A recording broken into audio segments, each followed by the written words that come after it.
Hi everyone, it's David Opterbeck, and it's my turn to do a devotional this week. And I wanted to touch off the theme of my devotional with the study that I did for my paper in this class, which was on a figure from American church history named Henry James Thornwell. Thornwell was a really interesting character. He was a leading figure in the Presbyterian church in the South prior to the Civil War. He was the president of South Carolina College, which was a really kind of influential, prestigious, Presbyterian-oriented college at the time. And Thornwell was a brilliant thinker, was deeply versed in Scripture and in the classics and languages and lots of other things, and wrote a lot of really kind of interesting theology.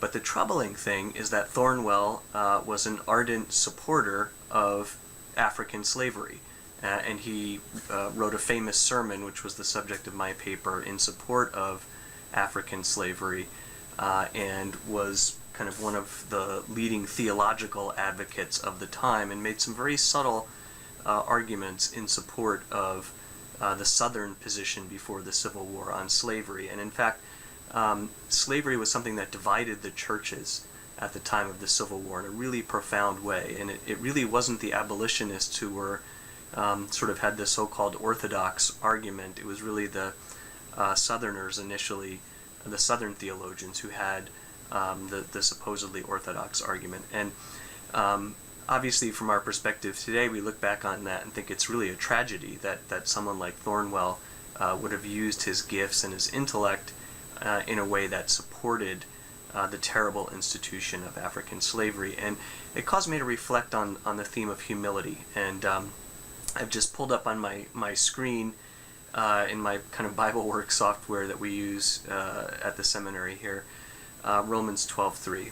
For by the grace given to me I say to everyone among you not to think of yourself more highly than you ought to think, but to think with sober judgment, each according to the measure of faith that God has assigned. Now, I don't know that Thornwell was necessarily a proud person. I think there are elements in reading his biography of pride in his biography.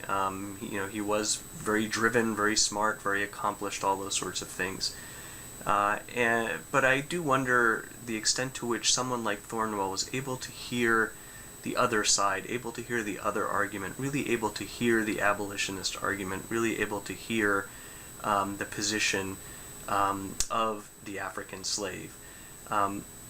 He did in some ways nuance some of his arguments. He argued that slaves weren't literally property, that the master only owned the service of the slave, and that slaves were Africans were human beings just like whites, which was actually something many Southerners disagreed with.